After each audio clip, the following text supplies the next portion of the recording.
Hello and welcome to this week's Terrace Bay Council meeting.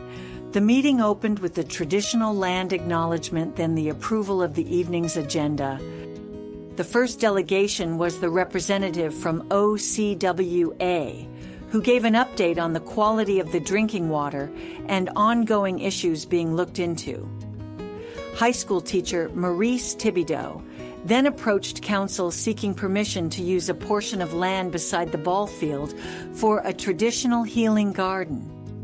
Council is also reviewing their council remuneration policy to clarify expenses paid to councillors. Council opened the floor to question period, then moved to a closed session to address confidential issues. Now here's the agenda for this evening's meeting. Thank you for watching.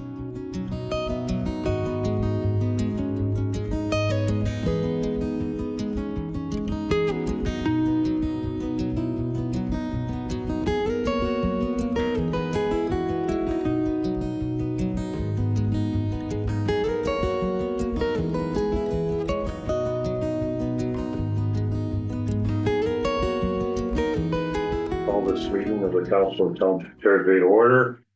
Declaration: the Council of the Township of Terrace Bay hereby acknowledges that we are in the Robinson Superior Treaty Territory, and the land on which we gather is a traditional territory of the Anishinaabe and the Métis. Are there any additions, deletions, or amendments to the agenda? Hearing none, I have a motion moved by Councillor St. Louis, seconded by Councillor Duno. Resolved that Council approve the agenda for the regular council meeting held March 17, 2025 as presented. All in favor? Carried. Are there any disclosures of interest? Hearing none, adoption of minutes. I have a motion moved by Councillor Duno, seconded by Councillor St. Louis. Resolved that the minutes of the regular council meeting held March 3rd, 2025 be approved as presented.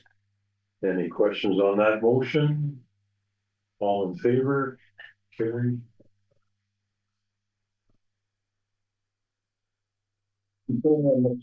Presentations, Patrick Albert from Aqua. Well, Patrick Couture. Couture. Good evening, Mayor Council. Good, how are you? I'll be sharing with you the 2024 Section 11 Annual Report and Schedule 22 Summary Report for the Terrace Bay Drinking Water System.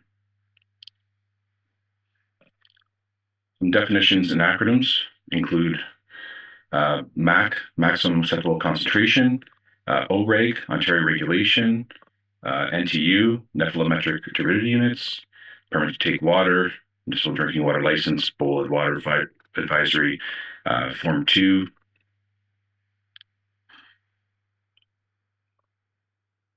in Ontario, OREG 17003 of the Safe Drinking Water Act requires an annual report to be prepared for each drinking water system.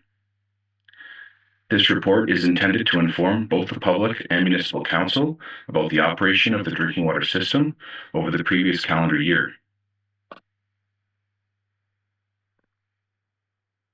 Section 11 of the OREG 17003 requires the development and distribution to the public of an annual report summarizing water quality monitoring results, adverse water quality incidents, system expenses, and chemicals used in the water treatment process. Section 11 summarizes the quality of the treated water.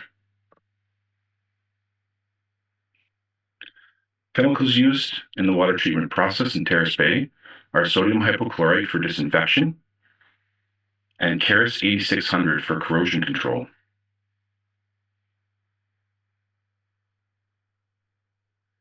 Some of the major expenses in 2024 would be UV system maintenance, parts, annual generator maintenance, chemical system parts, HVAC propane system service, critical spare parts, reagents, buffer solutions, sodium hypo chemical pump was replaced, a new CL2 analyzer was installed, hydrant flushing, miscellaneous shop supplies, 2 new ground well pumps for the raw pump station were purchased, and valve positioner was replaced.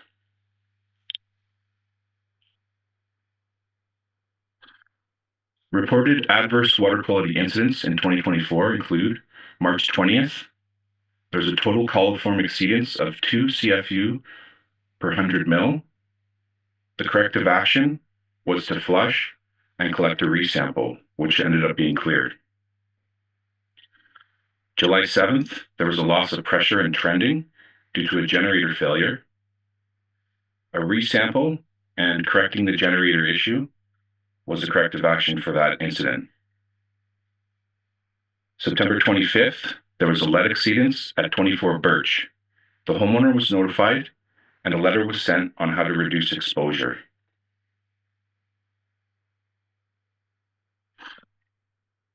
Schedule 22 of OREG 17003 requires the development and distribution to council of an annual report summarizing incidents of regulatory noncompliance and associated corrective actions. In addition to providing flow monitoring results for the purpose of enabling the owner to assess the capability of the system to meet existing and planned demand. Schedule 22 summarizes the quantity of the raw and treated water. So we're going to look at a couple graphs here. So we have the average daily volume and maximum daily volume versus the permit to take water, and the average daily volume and maximum daily volume versus the facility capacity laid out in the municipal drinking water license. So for raw water flow rates, the average daily volume was about 25% of your allowed permit to take water, and the maximum was about 36%. For treated water flows, the average daily volume was about 33% of the plant design capacity, while the maximum daily flow was about 46%.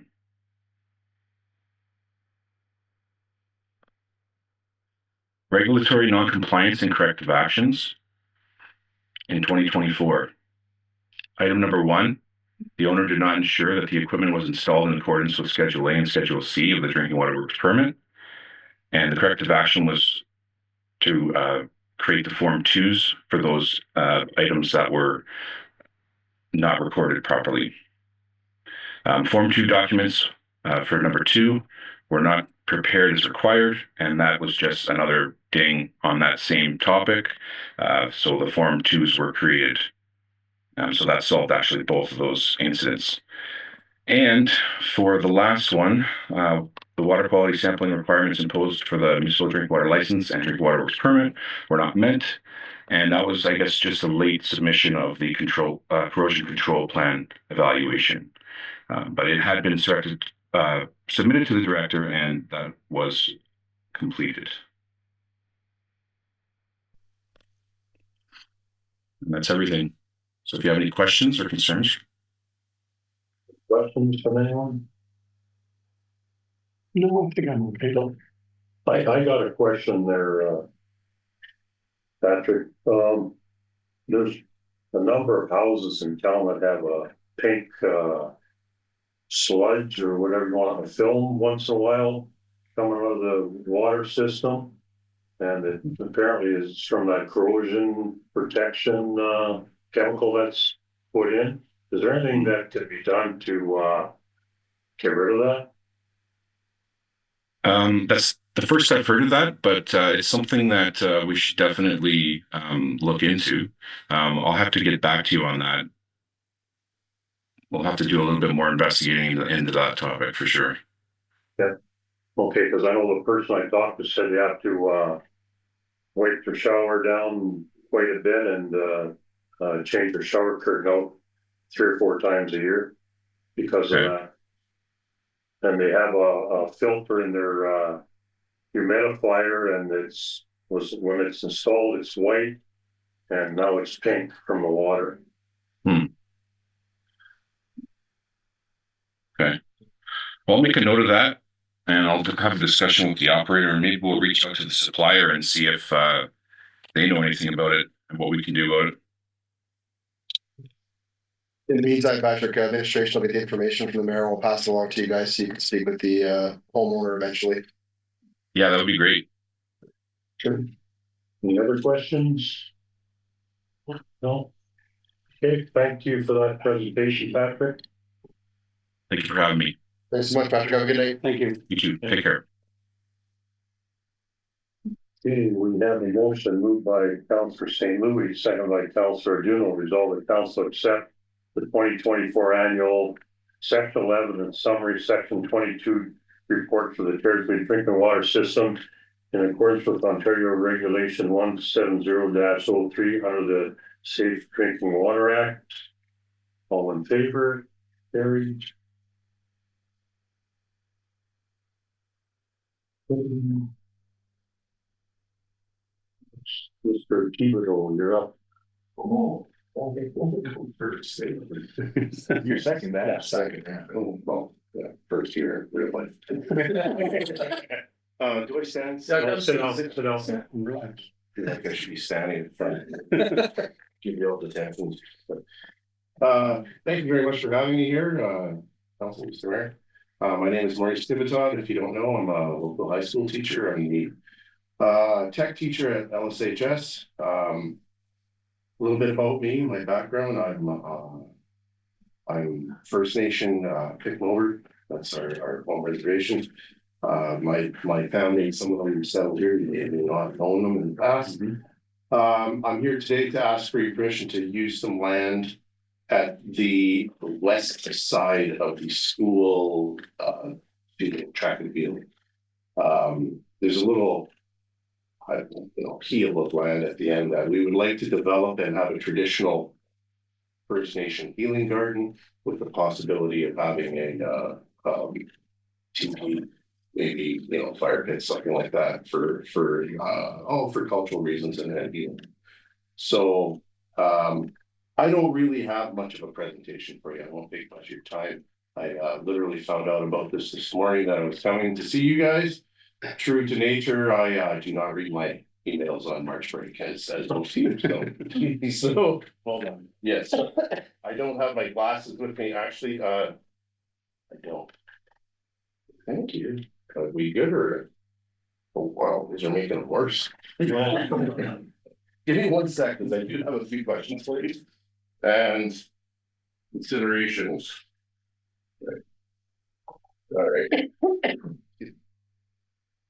All right. So as I said, we requested using the land, the small parcel of land, maybe approximately an acre. I'm not sure the measurements on that. We are looking into, from our end anyway, from the school's end, we're looking into boundary lines for the school.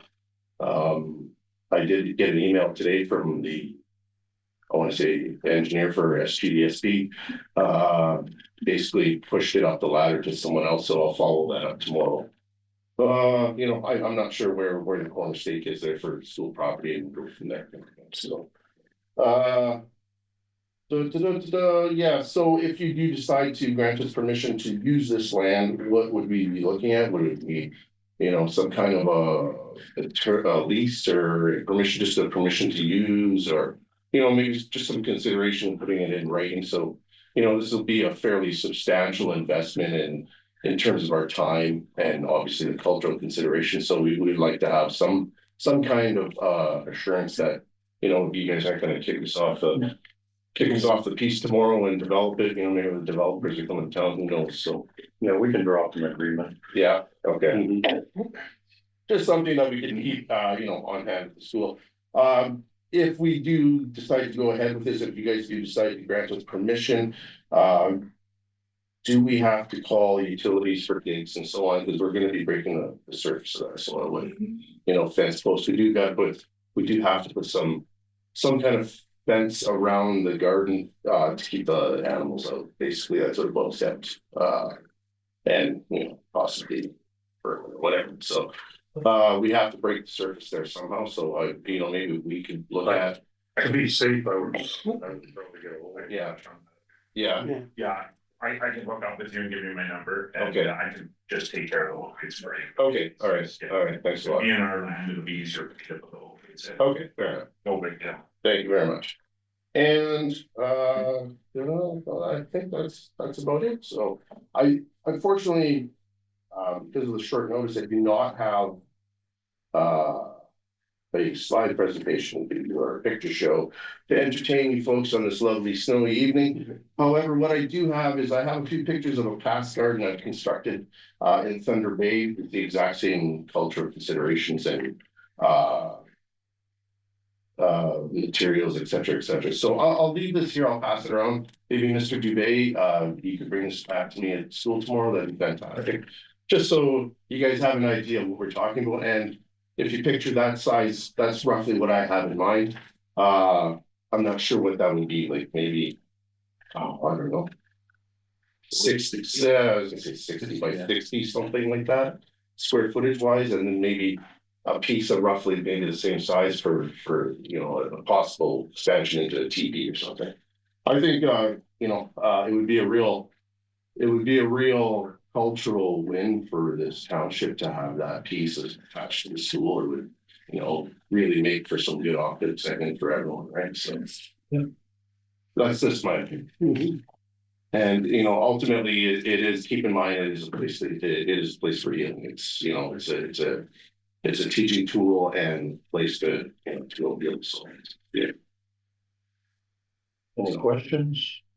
Yeah, No, just for clarity, is it something that would be accessible for students and staff? Oh, or the whole community? Or absolutely. Sorry, maybe I wasn't quite clear here. Yeah, it's absolutely, that's the whole purpose of it for staff and students and community, of course. There's, hopefully, when it's finished, it should be a teaching garden as well, not only practical, but functionals. So, any other questions? No questions? Oh, sounds very interesting. Thanks for the presentation. Thank you. Yeah, sorry about the short notice. No picture show for you. I know you enjoy your pictures with here. We'll see you tomorrow for contact day. I'm sure. All right.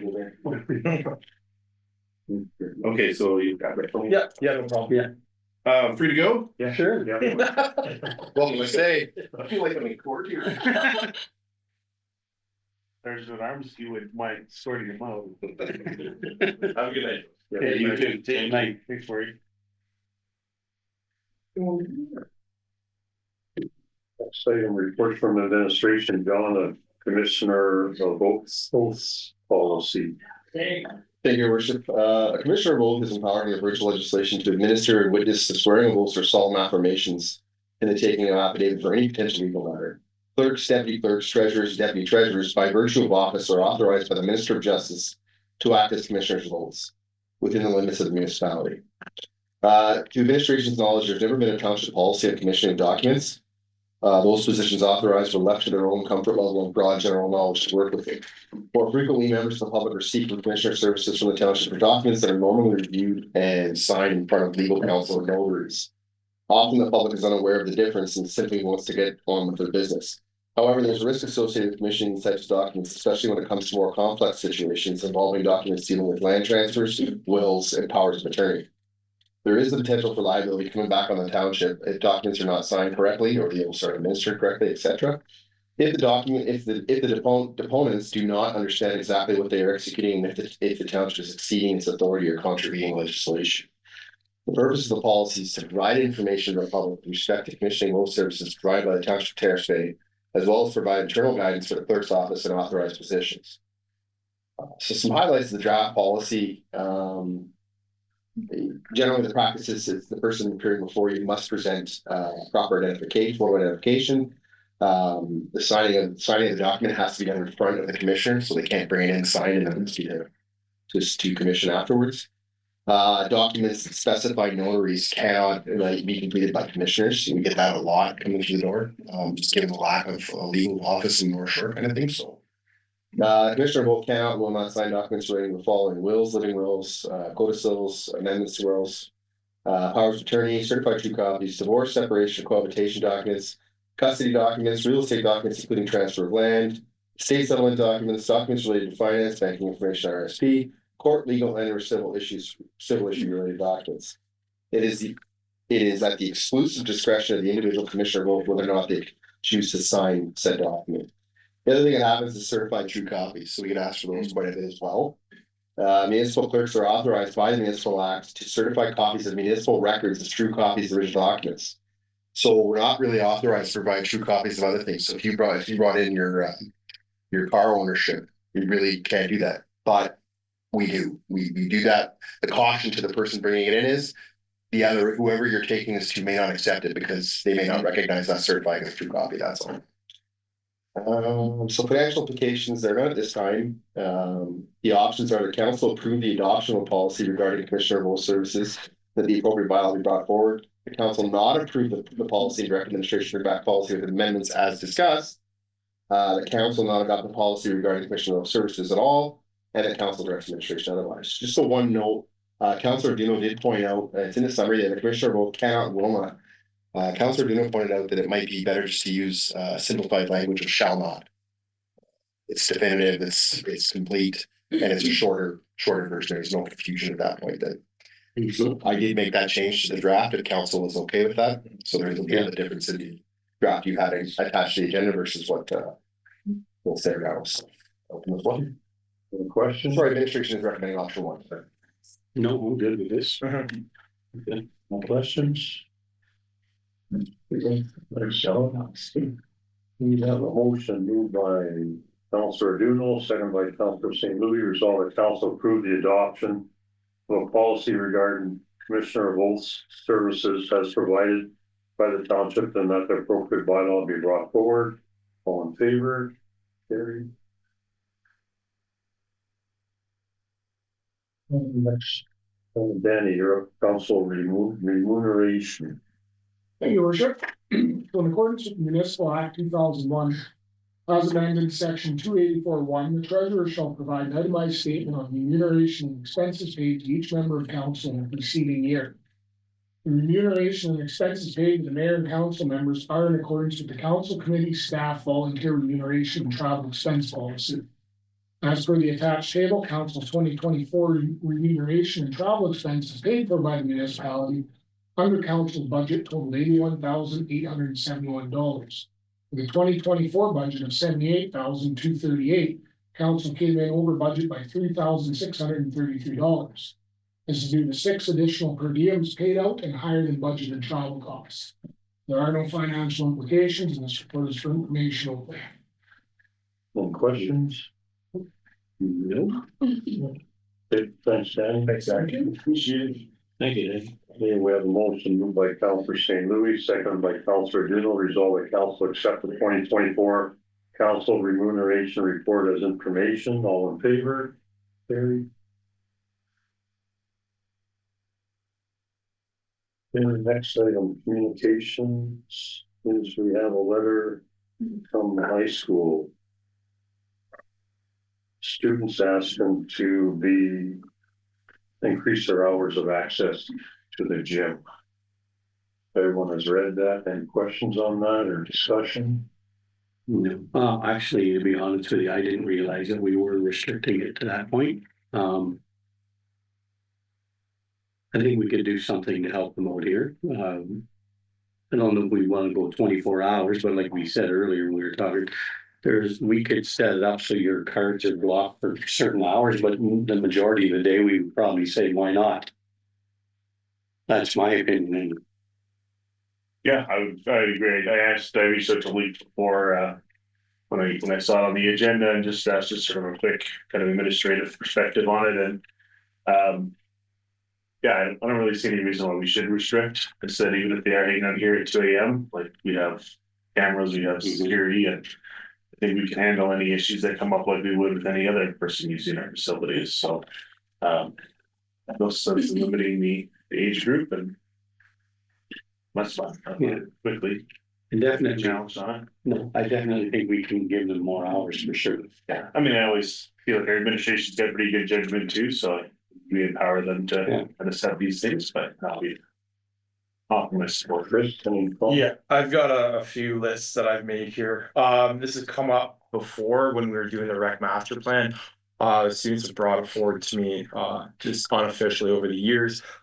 Just speaking with some parents over the last little bit and having some communication from some members of who use it who are older, who've been using it for a while, some of their concerns with it. So I feel like both sides of the story, if you will.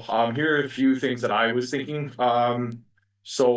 Considering age restrictions, right now it's a high school group asking, and I noticed again, like if you give high school students something to do, like this, it's a very productive activity. It's a good activity, and a lot of them are very. I see how big sports is in the high school right now. It's really gained momentum post COVID. It's fantastic to see. One of the points I was considering was making the age group 14 years old or grade 9, whatever comes first, because there might be some 13-year-olds coming in the grade 9 and be good. So maybe limiting that. And then having the time limit go to 11 p.m. One parent mentioned to me that let's say they work out, I believe it's 9 now, Luke, correct me if I'm wrong, 9. So, but that's like 9 out of here. So a lot of them want to, maybe they work a job, they want to work out a bit later and then have a shower. So that gives them time to sort of like get a shower, have a sauna or whatever. So having 11 p.m. sort of like curfew. Another thing is, not Luke could probably speak better to this than me, but having a parental waiver of liability. So saying like, okay, you're 14, you're in here, you're unsupervised except for the cameras. But if you do have damage or if you are causing ruckus, then there needs to be that parental waiver liability so that if there is anything broken, then that it would go to the parents. I also thought about something along the lines of a 3-strike rule.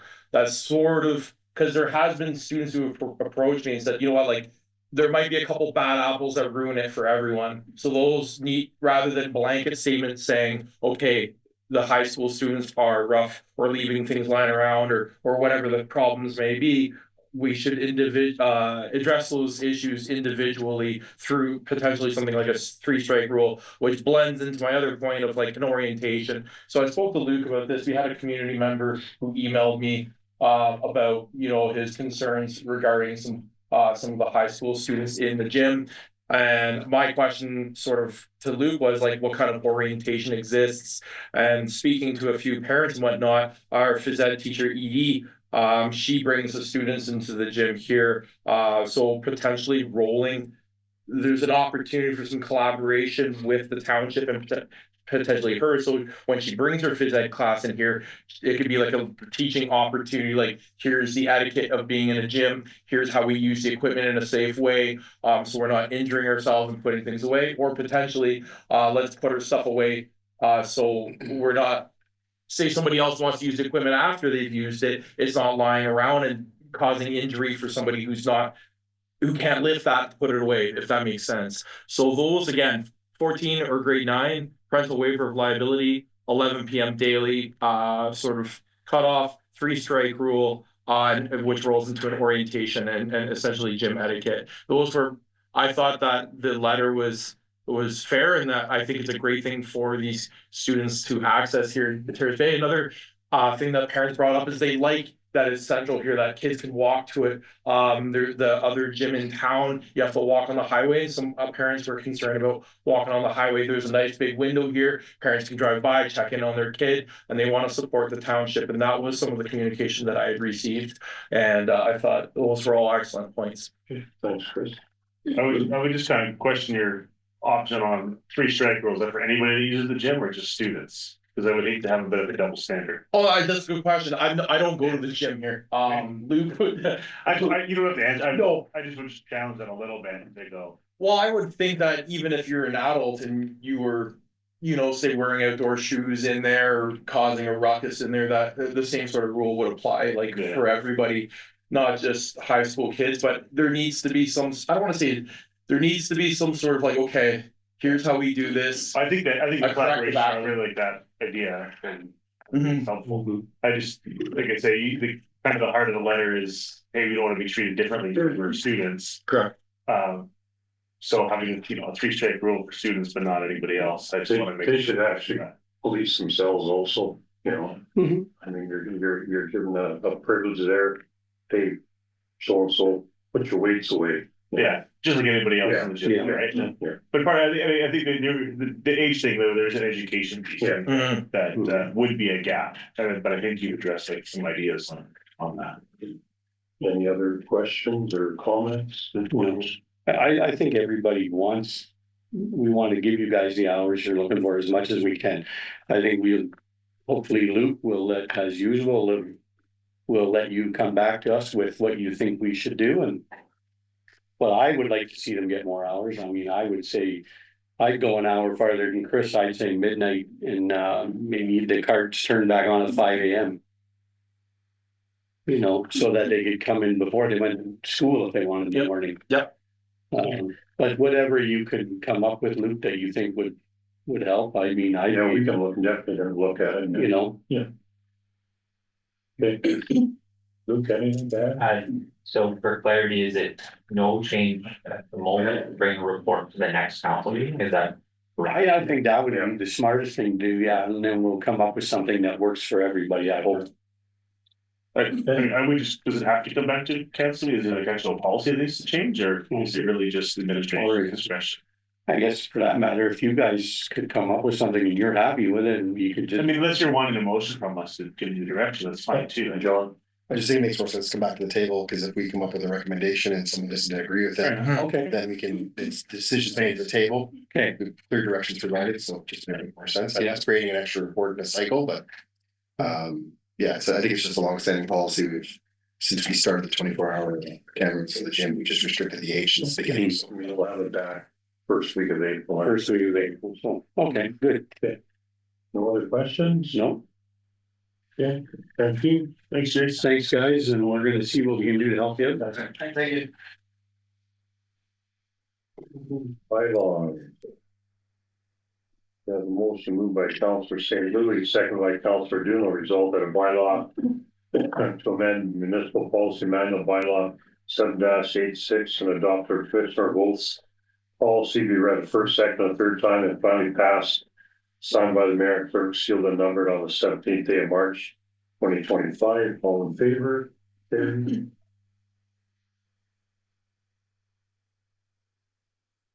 No other business and resolutions, question period, any questions? anybody online have questions? Oh, I got a hand, you have a hand raised. Go ahead and take your question into the chat or into the Q&A.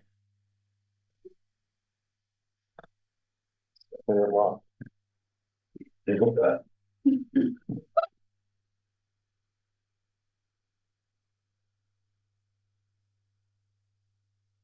Any questions going twice online? Raise your hand again if you do have a question. Use the button, please. Oh, there it is. Never mind. Thank you.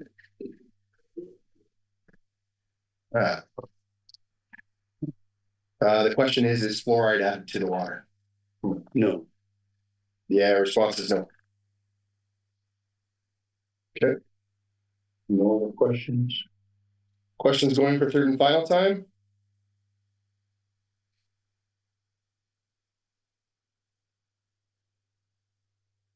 No questions online. Okay, thanks. You did say who the person was that asked the question. It was Virginia McCallum, asked the question online. Okay, no other question? Nothing, no, okay. Okay, we have a motion, we're going in camera now, we have a motion moved by Councillor Johnson, second by Councillor Duno. For Dubé, resolve the council move the next portion of this meeting in camera at 19:02. To approval of the minutes from the previous in camera session, March 3rd, 2025, one matter concerning personal matters about an identifiable individual, including municipal or local board employees, regarding the CAO clerk 2024 performance evaluation. All in favor? Carried. Okay, we'll take a 5-minute recess. Good night, everybody.